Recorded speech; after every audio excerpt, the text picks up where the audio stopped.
What's up, Nail Geeks? I am back with Glam Polish's newest collection. I have the Burton collection up for review. This is 10 quirky shades inspired by Tim Burton movies. This collection actually drops in the next 30 minutes, so I think I can get this out in time for the launch. I do apologize about that. You guys know I like to get my videos and reviews out well before release dates, but this week has just been crazy in terms of my thesis research and stuff, so I'm here and let's dive right into this collection. First up is what sorcery is this? This is described as an indigo jelly with aurora shimmer and shifting iridescent flakies. So I do want to apologize. In this video, you're going to see just a little bit of lighting mixing happening with each of the polishes. I think there's only 2 or 3 shades where I was super messing with my light setup. So I think overall they are pretty representative of what I'm seeing in person. But just in case you are curious and you're seeing something a little weird between the shades, I just wanted to definitely make that statement. So what sorcery is this is a true type of jelly. This is a very pretty true indigo color in my opinion. Definitely leans with a strong purple cast, but also a very strong blue tone. So it's really going to depend on your lighting. And for opacity, I'm going to suggest between 2 and 3 coats. Personally, I think 2 coats is going to flatter this one really well. It builds up very quickly to opacity. Now it does dry down quite a bit on the flat side, so you are going to want to use a good glossy top coat to seal this one up and really exploit that nice green and purple shift from the flakes. And next we have Nothing's Impossible Charlie. This is a magenta jelly with shifting iridescent flakes and black glitter mix. This is one of my top picks in the set. It is very pretty and very universally flattering. And when you build it up, the flaky power in this one, for lack of better words, is awesome. So for full coverage, I'm going to suggest between 2 and 3 coats, depending on how you polish.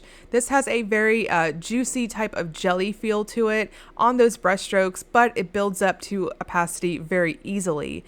Now this also dries down very much on the flat side. So again, I'm going to suggest a really good glossy top coat.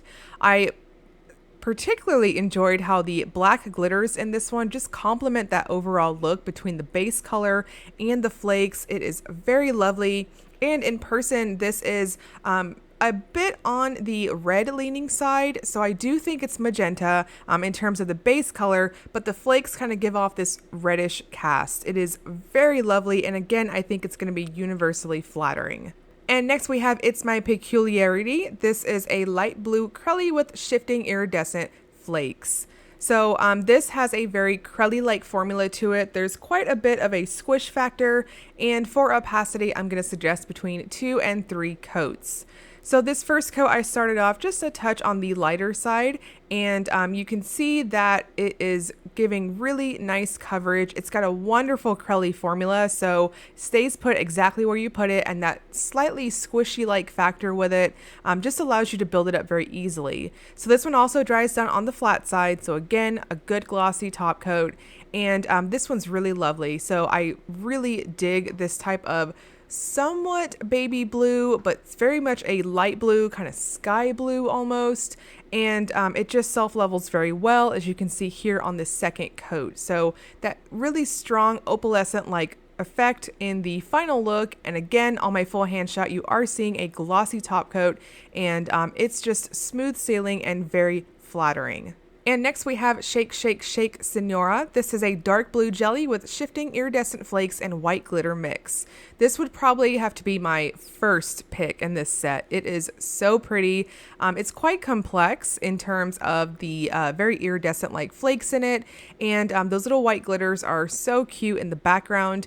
It's almost got this somewhat galaxy-like feel to it, and really wonderful lush type of jelly formula. This is another one of those that after you go in with a very glossy top coat gives you that juicy like look to it. So the iridescent flakes here are super strong against that dark base. Now when you build it up, it almost takes on this somewhat black type of color, but in very bright lights you can tell that the base color is a dark blue. Really pretty. Now this one I did use a glitter smoothing top coat in my full hand shot here just to smooth out the glitters and everything, and it really plumped it out. And next we have I Curse the Day You Came to Sleepy Hollow. This is described as a light gray Crelly with Aurora Shimmer and red glitter mix. So this is, again, straight up Crelly type of formula. Really nice. I think it leans just a touch more on the jelly side in terms of that almost juicy factor with it, but it definitely has a cream type of component on those brush strokes too. So per usual, I give my bottles a good shake and no issues getting glitters out of the bottle. Someone did ask me whether or not I use a bottle shaker, and I think that's a really good question. I actually don't have one. It's definitely on my wish list. One of these days I'm gonna get one. They're just amazing from what I've read and seen, but when I shake my bottles, it's just yours truly doing the job. And I just shake them real good for, I don't know, maybe 10 seconds or so, just to make sure everything's nice and homogeneous. So I digress on that. Now, again, this one, I'm going to suggest a good glossy top coat to seal it up. And the red glitters complement the red shimmer very, very well. I do think that base color is going to play up against your skin tone. And next we have Curiouser and Curiouser. This is a spring green Crelly with matte and neon glitter mix. So a really cute Crelly. I love these type of pastel type of base colors, but they've also got some type of rainbow component with them. I think they're so fun. And this is not quite neon. However, it does have this very strong pastel undertone to this type of green. So I do agree it's a very springy type of green. And just friendly reminder that Glam Polish is actually out of Australia, and our Australian friends are having basically the opposite seasons to what we're having here in the US if you are here. So this one has, again, that Crelly formula. I'm going to suggest 3 coats on this one. I think 2 coats might flatter you if you have shorties, you're rocking those very short nails. But I think if you have a touch of a free edge, or if your length is about mine, I really feel like that 3rd coat is going to just make all that magic happen in terms of coverage and that plumping factor and all that good stuff. So glitters laid down nice and flat. I really like on this 3rd coat, you can see that actually happening, that if it comes off on your free edge, just shove it right back up there and it lays down very nicely. And again, I'm going to suggest a good glossy top coat. And next we have Can a Heart Still Break Once It's Stopped Beating? This is a white Crelly with blue, indigo, and charcoal hollow glitter mix and Aurora Shimmer. Another one of my favorite picks, and of course this has a blue component to it, no surprises there, but this has a really nice Crelly formula, very smooth, a touch of that squishy factor, but when you build it up, the base color is a true type of white. It's not this super bright type of white, but it is very much a neutral white shade. Now the shimmer in this one is really awesome. I think it takes on this almost purpley like tone, almost with the blue lean in the background. It's coming off a touch subtle on my swatches, and I do think it's a bit subtle in person, but very up close you can definitely see it. And the glitter mix here behaves very well once again, and you can easily see it in your layers, so you get that nice pond effect. And again, I'd suggest going in with a glossy top coat. And next we have You Become What You Always Were, a very big fish. This is described as a clear base with rainbow, matte, metallic, and iridescent glitter mix. So obviously this one can definitely be used as a topper, but I have been saying it quite a bit. I feel like, especially as of late, that glitter toppers, I really like wearing them alone. And I think this one is super cute when you wear it on its own. Of course, it will look fantastic over any base color, but if you choose to wear it like I do, then I would suggest going in just 2 coats, a little bit of careful placement, and that's not because you need to fish or anything for the glitters out of the bottle, but just because there's so much glitter here, and there is quite a bit of a different type of densities to each one. So I went in with that icing method on the 2nd coat, and you can see it just really helped to get everything nice and like super scattered across my nail.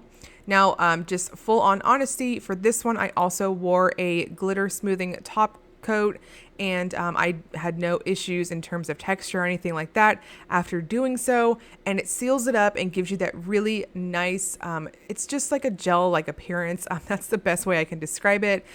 Again, I'm super addicted to watching like acrylic building videos, and this type of thing reminds me of that. And next we have People Are Afraid of Me Because I'm Different. This is described as a black jelly with shifting iridescent flakes and ultra hollow glitter.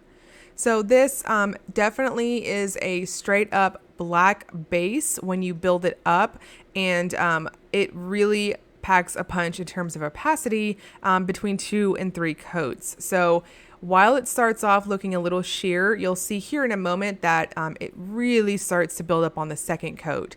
There is a ton of those iridescent flakes, and you get that nice scattering of that fine particle type of holographic glitter in the background. Pretty complex here, but what catches your eyes the most is that iridescent flaky effect. So lots of color roll from those, and here on that third coat, it's just really plump, a little bit on the juicy side, and really nice plump type of factor that I'm always personally going for. Now this does dry down very, very flat, so you're going to want to use a good glossy top coat with this one, and you'll see here on my full hand shot that it just maximizes that color roll to the flakes. And last but not least, we have You Ever Danced with the Devil in the Pale Moonlight? This is a white curly with matte, metallic, and neon glitter mix. Probably my third pick in the collection. I really like this one. It's super fun. The base color is definitely that same true type of white type of base, no undertones with it. And the glitter mix is so fun. There's lots and lots of different colors here. And when you build it up, it gives you that gorgeous plumping factor, really smooth formula, lots and lots of colors with it. Very, very nice. Now for opacity, I'm going to suggest between 2 and 3 coats. You can see here on the second coat, it really just builds up very, very quickly. Now I do think at 2 coats, I think you're good to go, to be completely honest. Now in very, very bright lights, like the video, you can see the tiniest bit of my free edge, but honestly, it's just not that apparent in person. So I thought it was perfectly fine, and it's beautifully plump. Now again, I'm going to suggest a very good glossy top coat to seal this one off, and you'll be smooth sailing and just super rainbow goodness. Now these do release today, October 23rd at 2 p.m. Eastern Time on the Glam Polish website.